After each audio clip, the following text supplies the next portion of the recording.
नमस्कार दोस्तों, आज हम वर्ब की सीरीज करने वाले हैं। नाउन हमने आपको करा दिया था, वर्ब आप पढ़ेंगे तो आपको समझ में आएगा कि वर्ब किस तरीके से आता है और क्या क्या वर्ब होता है। तो सबसे पहले हम वर्ब की बात करते हैं।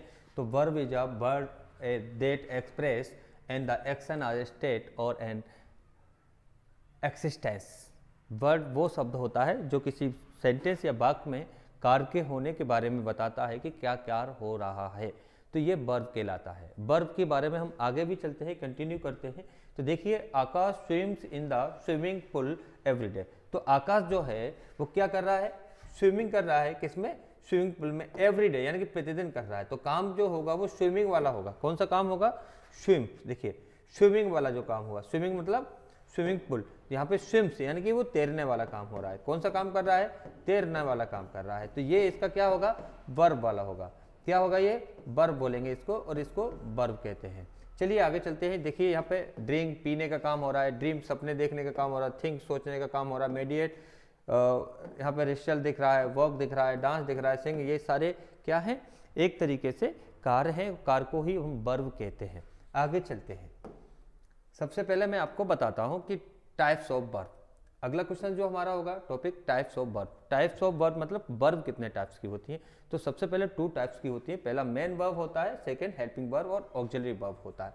और हेल्पिंग वर्ब और ऑक्सिलरी वर्ब को ही 2 टाइप में बांटा गया है, पहला प्राइमरी में और दूसरा मॉडल में। तो प्राइमरी को भी 2 टाइप में बांटा गया है, ये 3 टाइप्स में। पहला टू बी, टू डू और टू हैव, यानी कि कोई काम होता है उसके बारे में। टू डू यानी कि कौन सा काम हुआ, क्या कर रहे हैं, और टू हैव का मतलब कंप्लीट हो चुका है।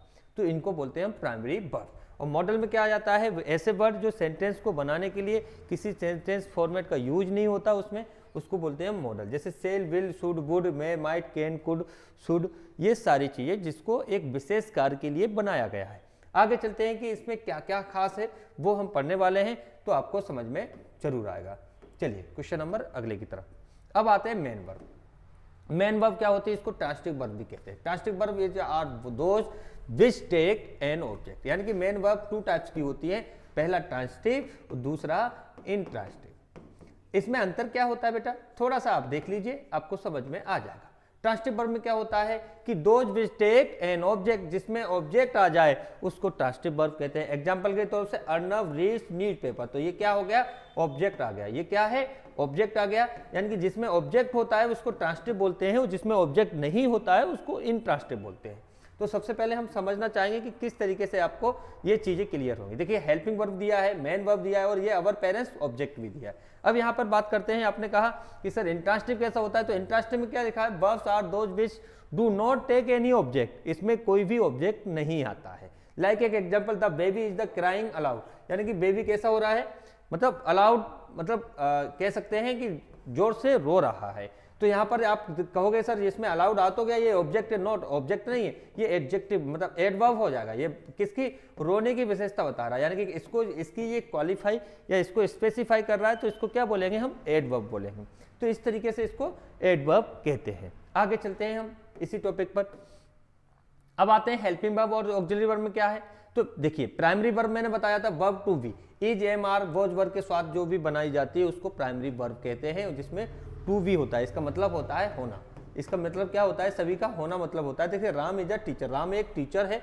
He was to go to the school, वह स्कूल जाता था। तो इस तरीके से आपने देखा is, am, are, was verb, इसको टू बी फॉर्मेट वाली प्राइमरी वर्ब कहते हैं। अगले क्वेश्चन की तरफ चलते हैं। हेल्पिंग वर्ब में दूसरा कौन सा था? प्राइमरी वर्ब में टू, हैज, हैव और हैड, इसमें आएगा। इसमें मतलब होता है मेरे पास कोई चीज होती है, I have a car, he has got a book, उसके पास क्या है? वो किताब है, किताब प्राप्त कर ली है। तो ये भी कह सकते हैं इसको। आगे चलते हैं। तीसरा होता है do, does, did.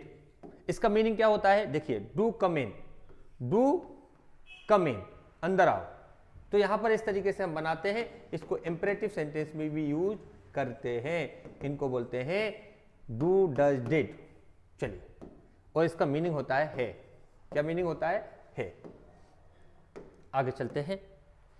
Helping verb हो गया। अब आते हैं मॉडल पर। तो मॉडल क्या होता है? Model and auxiliary verb that the express necessary और पॉसिबिलिटी। यहां पे ध्यान रखना है, नेसेसिटी और पॉसिबिलिटी को बताने वाले शब्दों को हम मॉडल कहते हैं।